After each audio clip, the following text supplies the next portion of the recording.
رسول اللہ صلی اللہ علیہ وآلہ وسلم نے ارشاد فرمایا، اس شخص کے لیے ہلاکت و بربادی ہے جو جھوٹی باتیں بنا کر دوسروں کو ہنسائے۔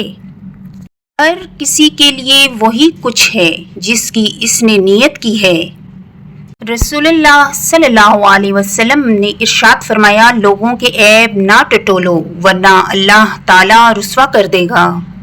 اللہ تعالیٰ فرماتے ہیں، میرے ذکر کے لیے وقت نکالو، میں تمہارے کاموں میں برکت عطا کروں گا، ورنہ دنیاوی کاموں کی کثرت تم پر اس قدر مسلط کر دوں گا کہ تمہیں فرصت ہی نہ ہوگی اور سکون سے محروم ہوگے۔ جو مومن لگاتار بیمار رہے اس کو بخش دیا جاتا ہے۔ جب اللہ کسی بندے کو پسند کرتا ہے تو اس پر خوب آزمائش ڈالتا ہے۔ رسول اللہ صلی اللہ علیہ وسلم نے ارشاد فرمایا، جو مسلمان مجھ پر درود پڑھتا ہے اس کے لیے فرشتے استغفار کرتے ہیں۔ جب سے جہنم پیدا کی گئی ہے تب سے میکائیل علیہ السلام نہیں ہنسے۔ نبی کریم صلی اللہ علیہ وآلہ وسلم نے ارشاد فرمایا، جو شخص اللہ تعالیٰ سے دعا نہیں کرتا اللہ تعالیٰ اس پر غصہ کرتا ہے۔ ارشاد فرمایا، بہترین ہجرت یہ ہے کہ تو برے کام کرنا چھوڑ دے۔ فرمایا، نرمی جس چیز میں بھی ہوتی ہے اس کو زینت بخش دیتی ہے اور جس چیز سے بھی نرمی نکال دی جاتی ہے اسے بدصورت کر دیتی ہے۔ فرمایا، اپنی بیوی بچوں کے ساتھ بیٹھنا مسجد میں اعتکاف میں بیٹھنے سے زیادہ محبوب اور پسندیدہ ہے۔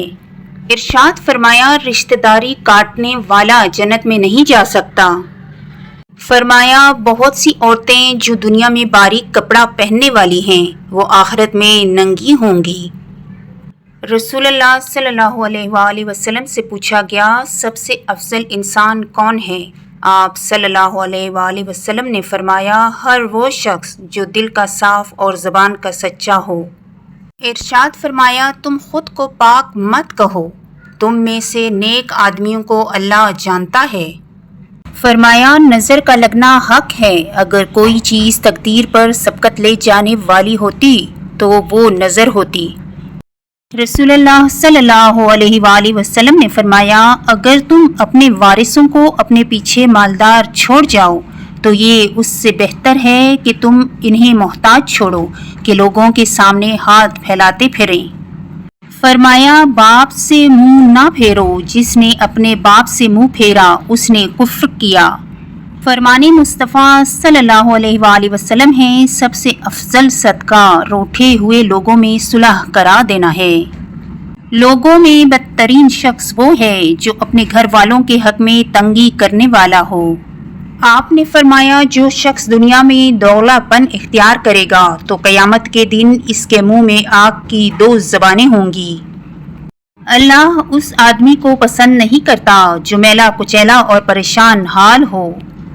رسول اللہ صلی اللہ علیہ وآلہ وسلم نے ارشاد فرمایا، فقیروں اور محتاجوں کے پاس بیٹھنا تواضع میں داخل ہے اور یہ عادت جہاد سے افضل ہے۔ سب سے پہلے جو چیز انسان کے ترازوئے اعمال میں رکھی جائے گی وہ انسان کا وہ خرچ ہوگا جو اس نے اپنے گھر والوں پر کیا ہوگا۔ نبی کریم نے فرمایا کہ ماں کا حق ادا کرتے رہو، قسم ہے اللہ کی اگر تم اپنا گوشت کاٹ کر اسے دے ڈالو جب بھی اس کا 1/4 حق ادا نہ ہوگا۔ آپ نے فرمایا، مریض کی عیادت کرنے والا واپس آنے تک جنت کے باغ میں رہتا ہے۔ فرمان مصطفیٰ صلی اللہ علیہ وآلہ وسلم ہے، اگر ابن آدم انسان کے پاس سونے کی 2 وادیاں بھی ہوں تب بھی یہ تیسری کی خواہش کرے گا اور ابن آدم کا پیٹ قبر کی مٹی ہی بھر سکتی ہے۔ آپ نے فرمایا، اللہ پاک کو یہ بات پسند ہے کہ بندہ ہر نوالے اور ہر گھونٹ پر اللہ کا شکر ادا کرے۔ آپ صلی اللہ علیہ وآلہ وسلم نے فرمایا، جب تمہاری اولاد بولنا شروع کرے تو اس کو سب سے پہلے لا الہ الا اللہ سکھاؤ۔ نرم مزاج کے بارے میں نبی کریم صلی اللہ علیہ وآلہ وسلم نے فرمایا، میں تمہیں اس آدمی کی پہچان بتاتا ہوں جس پر جہنم کی آگ حرام ہے اور وہ آگ پر حرام ہے۔ یہ وہ آدمی ہے جو نرم مزاج، نرم طبیعت ہو اور نرمی سے بات کرنے والا ہو۔ آپ نے فرمایا کوئی انسان اچھے عمل کرتا ہے اور لوگ اس کی ستائش کرتے ہیں تو گویا یہ مومن کے لیے دنیا ہی میں جنت کی بشارت ہے۔ آپ صلی اللہ علیہ وآلہ وسلم نے ارشاد فرمایا میں نے جنت میں دیکھا کثرت سے وہ لوگ ہیں جو دنیا میں فقیر تھے۔ آپ صلی اللہ علیہ وآلہ وسلم نے فرمایا بے شک کسی شخص کا صدقہ اس کی قبر سے گرمی کو دور کر دیتا ہے اور قیامت کے دن اپنے صدقے کے سائے میں ہوگا۔ آپ صلی اللہ علیہ وآلہ وسلم نے ارشاد فرمایا والدین کا نافرمان اور ہمیشہ شراب پینے والا داخل جنت نہ ہوگا۔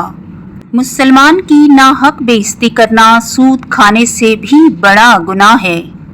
فرمان مصطفیٰ صلی اللہ علیہ وآلہ وسلم ہے صبح کا آغاز صدقے سے کیا کرو کیونکہ مصیبت صدقے سے آگے قدم نہیں بڑھاتی۔ آپ نے فرمایا کوئی صدقہ پانی پلانے سے بڑے ثواب والا نہیں۔ آپ نے فرمایا جنت میں ایسے لوگ داخل ہوں گے جن کے دل چڑیوں کی طرح نرم ہوں گے۔ آپ نے فرمایا اللہ تعالیٰ اس شخص پر رحم نہیں کرتا جو لوگوں پر رحم نہ کرے۔ فرمایا جس کو مسلمان کا درد نہ ہو وہ میری امت میں سے نہیں۔ نبی کریم صلی اللہ علیہ وآلہ وسلم نے فرمایا جھوٹ رزق کو کم کر دیتا ہے۔ آپ صلی اللہ علیہ وآلہ وسلم نے ارشاد فرمایا کوئی شخص اپنی طاقت سے زیادہ مہمان کے لیے تکلف نہ کرے۔ رسول اللہ صلی اللہ علیہ وآلہ وسلم نے فرمایا بے شک اللہ فرماتا ہے انسان میری عبادت کے لیے فارغ ہو جا میں تیرے دل کو مالداری کناز سے بھر دوں گا، تیری محتاجی ختم کر دوں گا اور اگر تو ایسے نہیں کرے گا تو میں تمہیں کاموں میں مصروف کر دوں گا اور تیری محتاجی ختم نہیں کروں گا۔ رسول اللہ صلی اللہ علیہ وآلہ وسلم نے فرمایا جب انسان مر جاتا ہے تو اس سے اس کے عمل کا ثواب کٹ جاتا ہے مگر 3 عمل سے کہ ان کا ثواب بننے کے بعد بھی ملتا رہتا ہے۔ نمبر 1 صدقہ جاریہ کا ثواب، نمبر 2 یا اس علم کا ثواب جس سے لوگ فائدہ اٹھائیں، نمبر 3 یا نیک اولاد جو اس کے لیے دعا کرتی رہے۔ رسول اللہ صلی اللہ علیہ وآلہ وسلم نے فرمایا تمہارا رب اپنے بندے کی اس بات سے خوش ہوتا ہے جب وہ کہتا ہے کہ اے اللہ میرے گناہ بخش دے کیونکہ تیرے سوا کوئی اور ذات نہیں ہے جو گناہوں کو معاف کر سکے۔ آپ صلی اللہ علیہ وآلہ وسلم نے فرمایا جو شخص اپنے بھائی کی تحریر خط یا میسج اس کی اجازت کے بغیر دیکھے گویا وہ آگ میں دیکھتا ہے۔ نبی کریم صلی اللہ علیہ وآلہ وسلم نے فرمایا 2 بھوکے بھیڑیے جنہیں بکریوں کے ریوڑ میں چھوڑا جائے تو وہ ان کے لیے اتنا نقصان دہ نہیں جتنی آدمی کے مال و جان کی حرص اس کے دین کے لیے نقصان دہ ہے۔